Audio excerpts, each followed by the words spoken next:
Très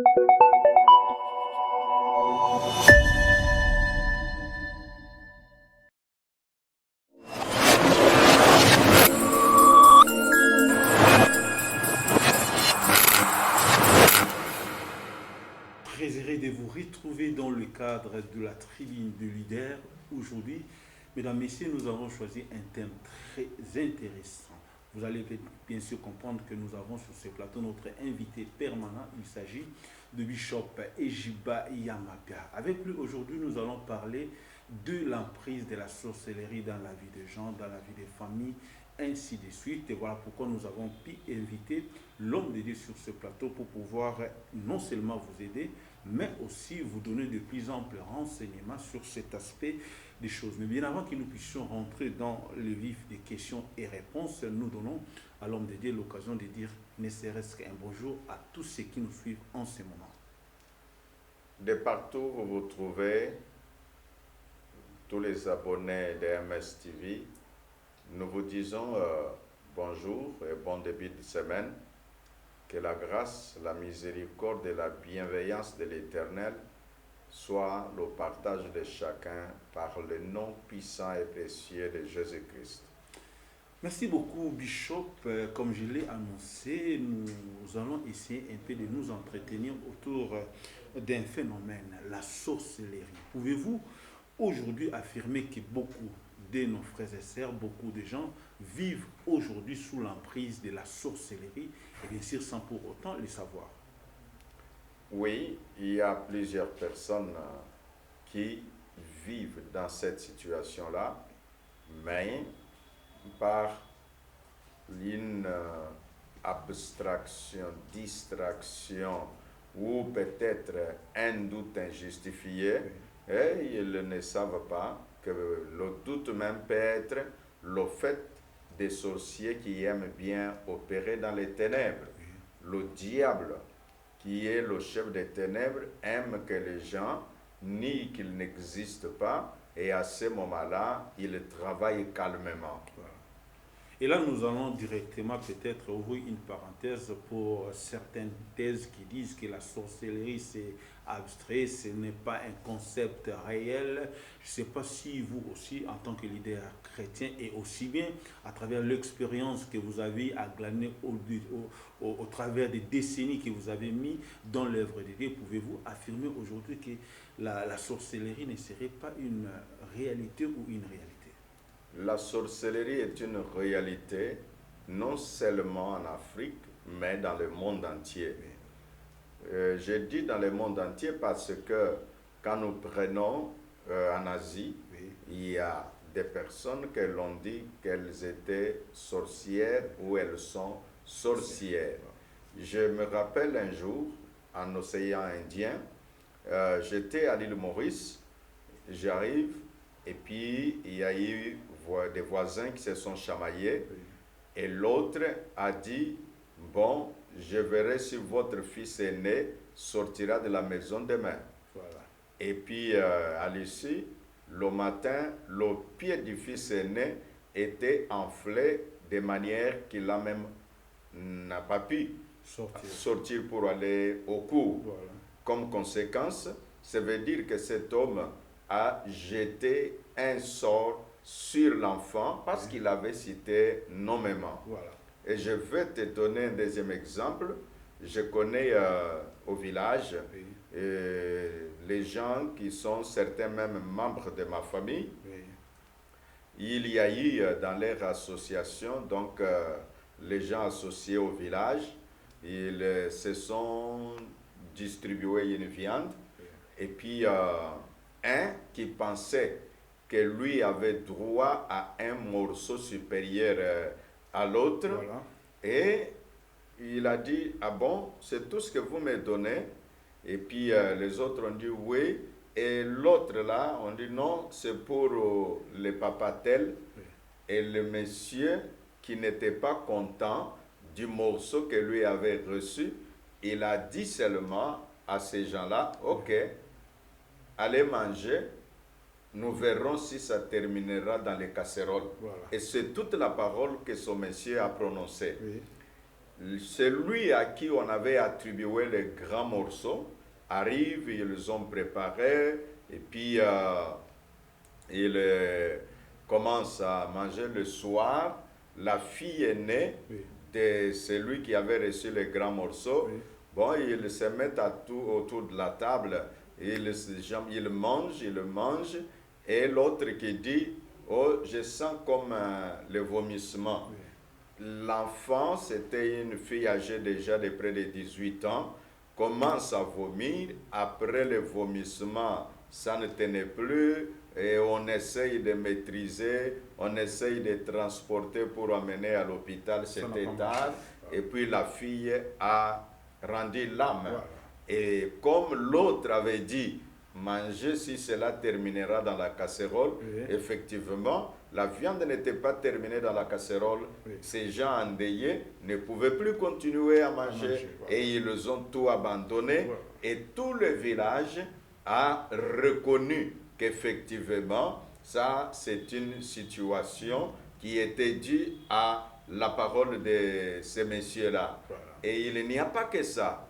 J'ai besoin, les amis qui nous suivent en ce moment-ci peuvent être raffermis ou enrichis avec les informations que nous leur apportons pour savoir que quand les hommes scientifiques, par exemple, disent que la science est basée sur les faits, et moi, j'apporte les faits, je vais ajouter un troisième fait de la sorcellerie. Alors, dans un village, il y a eu un vieux du village, les enfants sont allés présenter les examens d'État, et puis assis avec les autres, et il dira, non, dans ce village, et il y avait au moins 5 enfants qui avaient présenté les examens dans ce village-là. Il dit, non, dans cet enfant, nous avons dit qu'il n'y aura qu'un seul diplôme, et puis il a même cité le nom de celui qui aura son diplôme. Voilà. Et les résultats sortent, et à cette époque-là, je me rappelle, les résultats sortaient encore par la proclamation à la radio. Et on proclame, il n'y a eu qu'un seul celui qui a été cité, et tout cela a été travaillé où? Parce que ce vieux papa-là n'a même pas l'accès à la salle de correction pour savoir que tout allait échouer. Et parmi ceux-là, les gens diront, bon, si les autres étaient moins intelligents, non, je dis, je connais ce que je dis, il y avait des gens intelligents, et on peut même, avec un coefficient intellectuel hors du commun. Et ça, c'est un troisième exemple. Et moi, je peux vous en donner plusieurs qui montrent. Je vais en ajouter un quatrième. Dans une église, et c'est ici que les pasteurs qui me suivent, les chrétiens qui me suivent, nous devons toujours savoir comment utiliser l'autorité spirituelle. Dans cette église, il y a eu un problème entre les serviteurs et une femme qui était reconnue sorcière dans ce village-là, qui était reconnue aussi sorcière au sein de l'église. Maintenant, la dame, elle, quand tout le monde parlait, voilà, elle est sorcière, elle a dit ceci. Elle a menacé le pasteur en disant, vous êtes chamaillé avec l'autre qui me soutient, qui dit que moi je ne suis pas sorcière. Vous, votre groupe-là, vous dites que moi, je suis sorcière. Je veux voir. Et il ordonnera à un des serviteurs que va demander pardon à l'autre. Si tu ne demandes pas pardon, vous verrez ce qui arrivera. En tout cas, messieurs, mesdames, ce que je t'ai dit, ça s'est déroulé dans un village bien connu, dans la Lomami, dans la province de Lomami. Et j'étais le village. Alors, quand cette dame a parlé, le monsieur a dit, non, moi je veux aller demander pardon pour quelle raison? Il a dit, non, allez seulement demander pardon, si vous voulez, agenouillez-vous devant moi. Et l'autre dit, mais non, moi je dois m'agenouiller devant Jésus et pas devant elle. Voilà.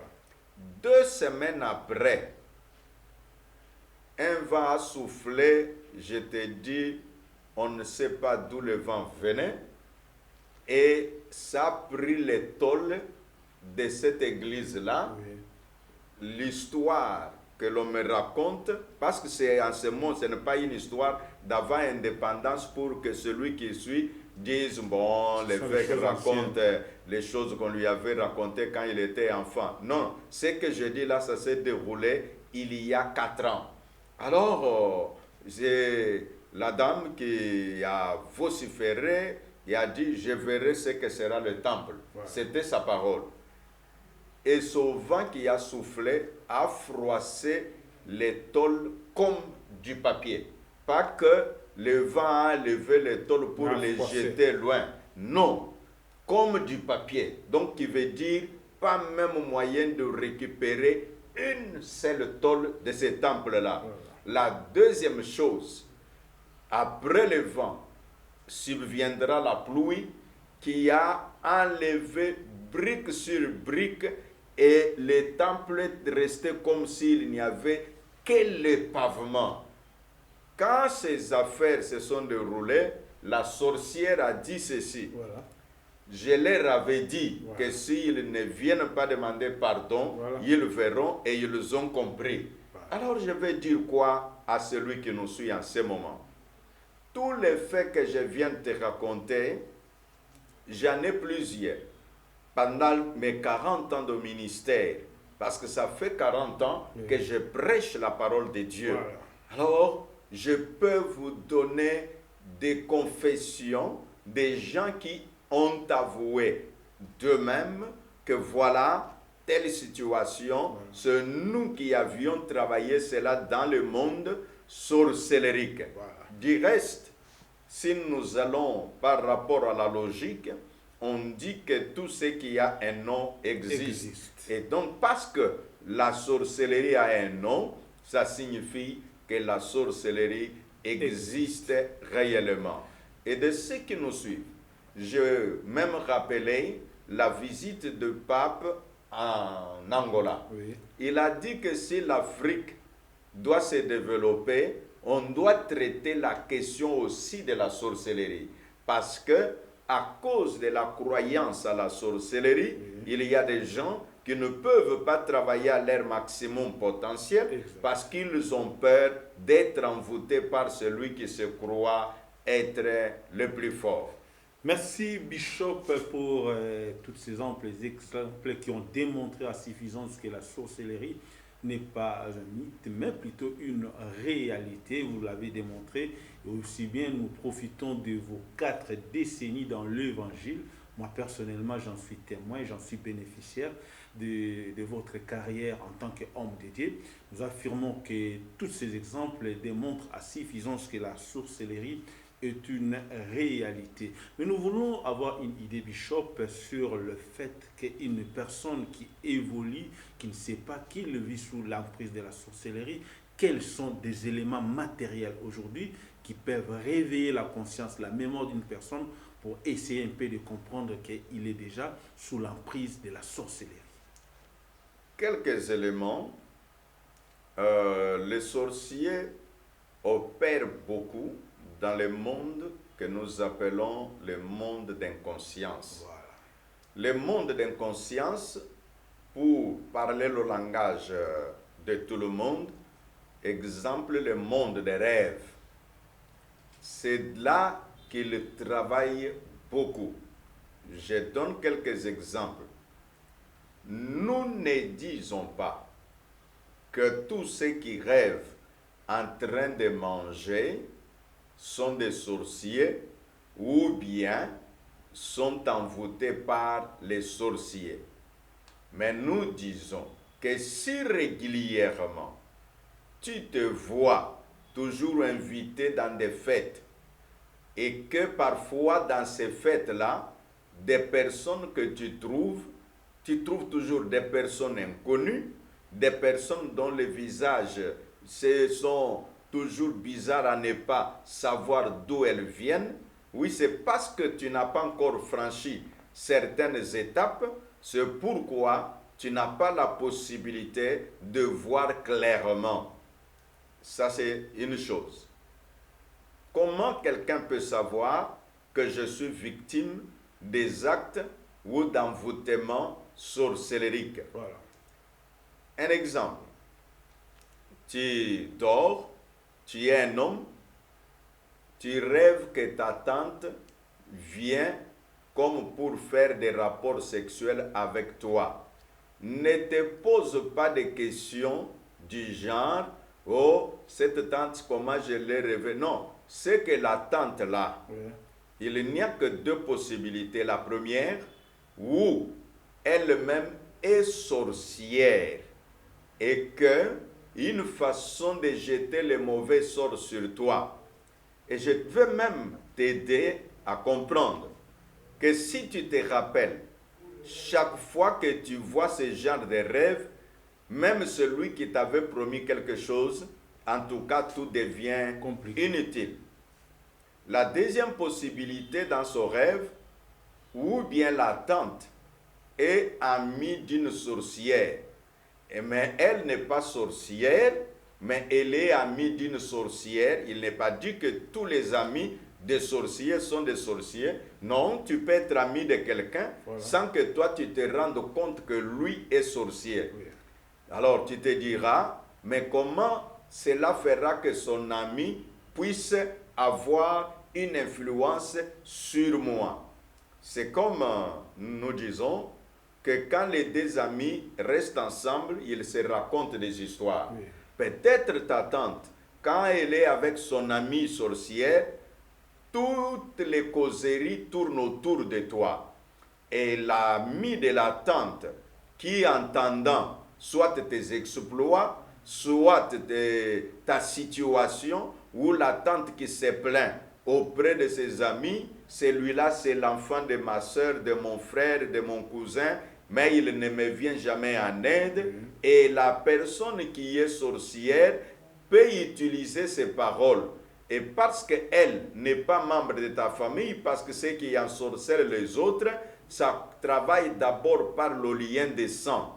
C'est pourquoi vous entendez, quand quelqu'un sent qu'elle est victime de la sorcellerie, le premier réflexe c'est de dire « Je ne suis pas membre de votre famille, je n'ai aucune relation avec vous. » Donc les sorciers, pour opérer, il y a un lien qui doit lui donner accès à un certain territoire. Donc dans ce cas-là, de ces messieurs ou de cette dame qui voit l'oncle paternel ou l'oncle maternel qui est un homme, qui veut faire des rapports sexuels avec toi, et ce sont des indices que tu es victime des actes de sorcellerie de la part de certains membres de ta famille. Alors, quand tu prends conscience, quand tu contrôles tes rêves, qu'est-ce que Jésus a enseigné? Jésus enseigne à ses disciples la parabole du semeur.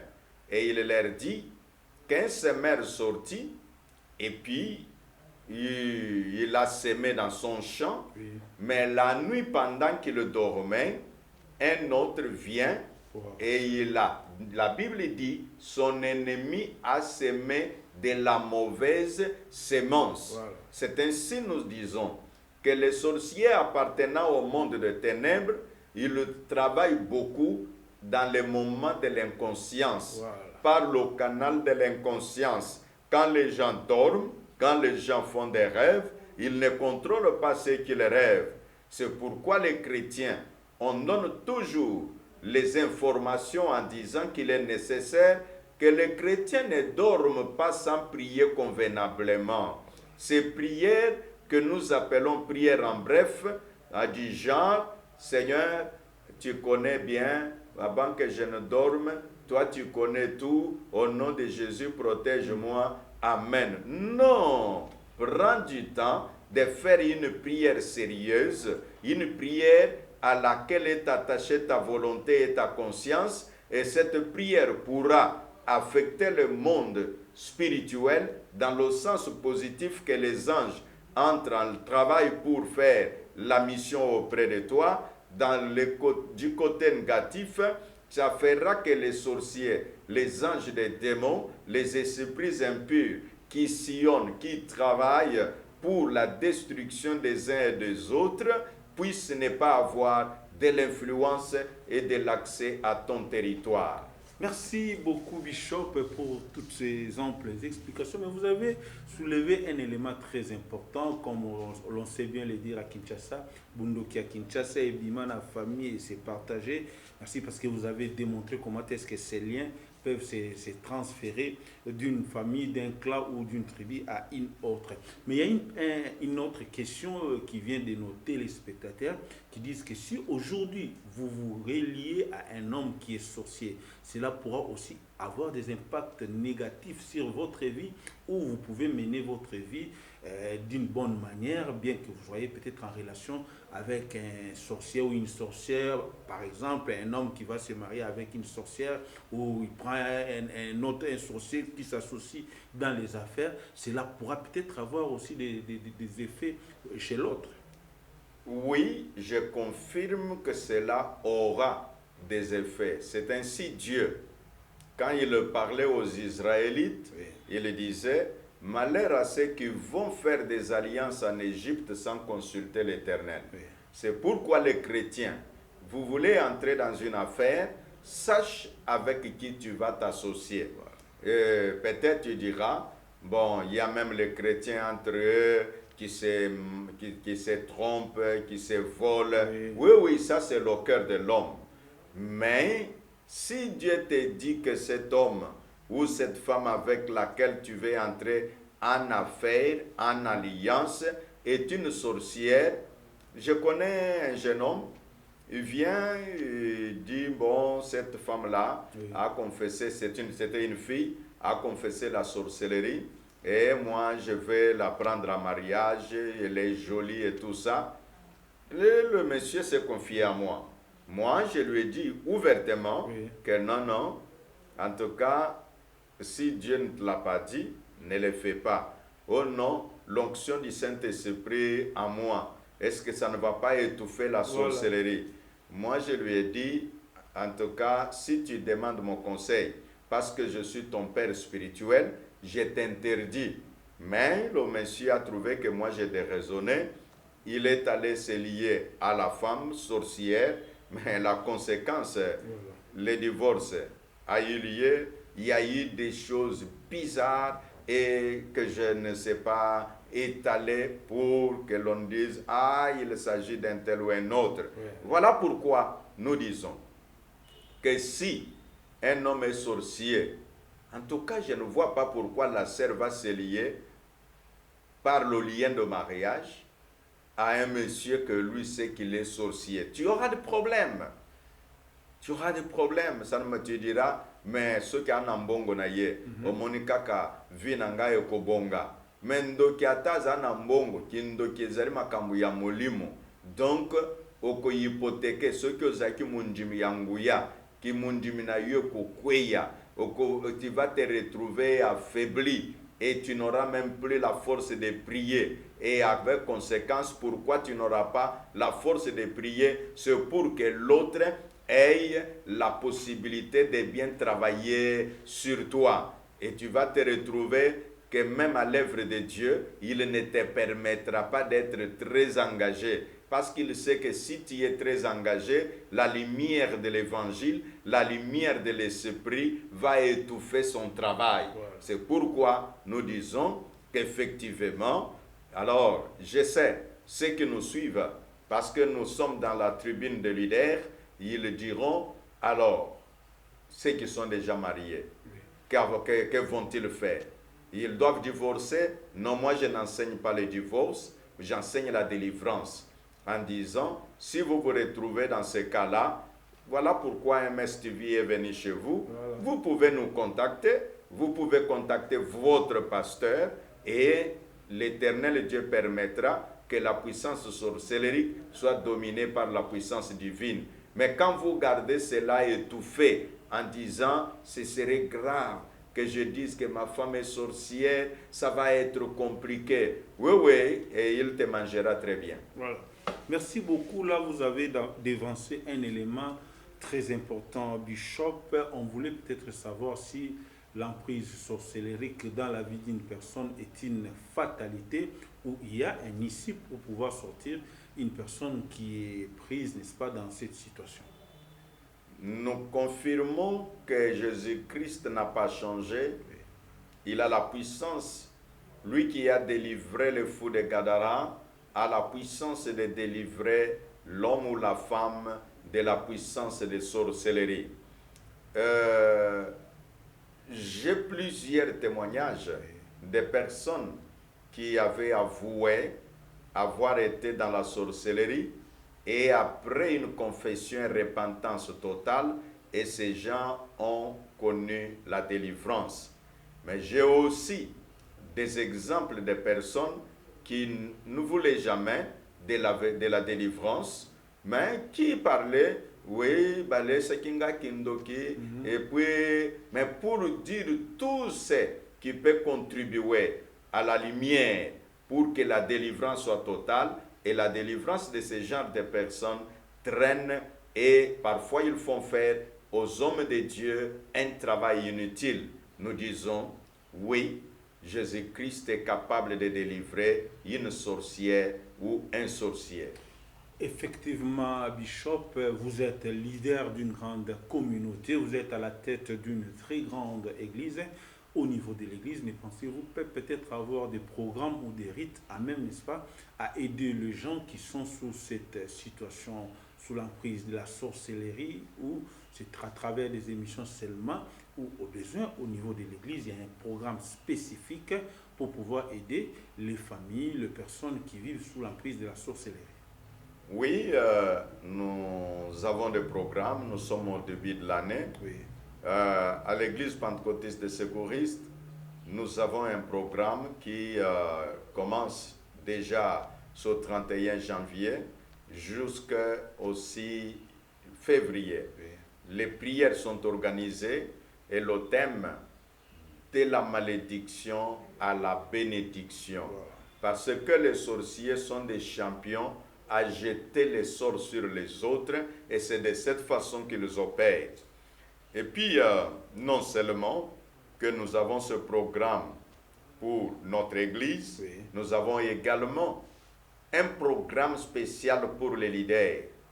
C'est le 19 février, de 8h30 à 12h, à l'église pentecôtiste des secouristes. Tous les leaders, pasteurs, leaders des ONG, responsables politiques, nous avons une matinée de prière. Nous allons prier Dieu. Le thème de cette matinée, c'est les questions qui troublent les leaders. Venez nombreux, nous allons prier Dieu. Certains notables du monde ecclésiastique de la ville vont invoquer le Seigneur, et l'évêque Jiba va enseigner certains principes qui peuvent nous aider à trouver certaines réponses. Questions du genre, pourquoi la mort prématurée des leaders? Voilà. Pourquoi l'instabilité dans la vie financière de leaders? Pourquoi un leadership sans impact? Pourquoi les leaders subissent autant d'ingratitude dans leur leadership? Et tant d'autres questions. En tout cas, ne manquez pas. Et ne faites pas manquer quelqu'un, vous qui avez reçu cette information. Et le Seigneur nous fera du bien.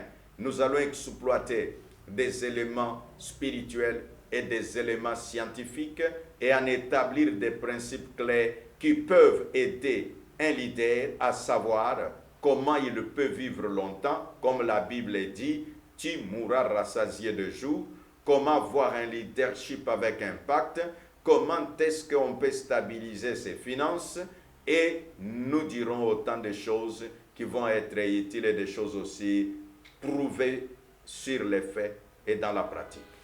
Merci beaucoup, Bishop. Je tiens également à rappeler à tous les téléspectateurs, vous êtes évangéliste, vous êtes pasteur, n'importe quel domaine où vous avez une influence, voilà l'occasion qui vous est offerte pour pouvoir, n'est-ce pas, venir accroître votre connaissance en matière de leadership, c'est bien sûr avec un expert en matière de leadership, le bishop Ejiba Yamapiak. Moi également, j'ai à expérimenter cette grandeur d'esprit, cette grandeur d'homme que Dieu a mis dans cet homme de Dieu. Nous devons en profiter. Bishop, nous sommes pratiquement à la fin de notre entretien. Si vous avez peut-être un mot de la fin. Le mot de la fin, c'est de dire aux uns et aux autres, Jésus-Christ est Seigneur, Jésus-Christ est vainqueur, il a vaincu le diable et il a vaincu la sorcellerie. Ainsi nous disons, croyons que Jésus est avec nous. Exerçons l'autorité spirituelle pour mater l'autorité démoniaque. Voilà notre message. Merci amis téléspectateurs, merci tout le monde qui nous suit à travers le monde. Vous êtes bel et bien sur MS TV. C'était la tribune de leaders. Je rappelle que nous avons ici sur ce plateau un expert en leadership. Il nous a parlé de l'impact de la sorcellerie et comment vaincre cette situation dans la vie d'une personne. Et ce n'est qu'une partie remise. Nous allons revenir dans nos prochaines éditions avec de plus amples réponses à des questions qui vous préoccupent. Mais ne ratez pas ce grand rendez-vous à l'église pentecôtiste des secouristes, quartier général de Rigini, où il y a des fortes prières, un grand service qui pourra vous aider, n'est-ce pas, à avoir des réponses au travers des questions liées à la sorcellerie et d'autres questions liées à la spiritualité. Nous vous disons merci de votre aimable attention. Nous vous fixons rendez-vous très prochainement, toujours sur MS TV. Mais d'ici là, portez-vous bien. Merci. Merci beaucoup, mesdames. Merci, Bishop.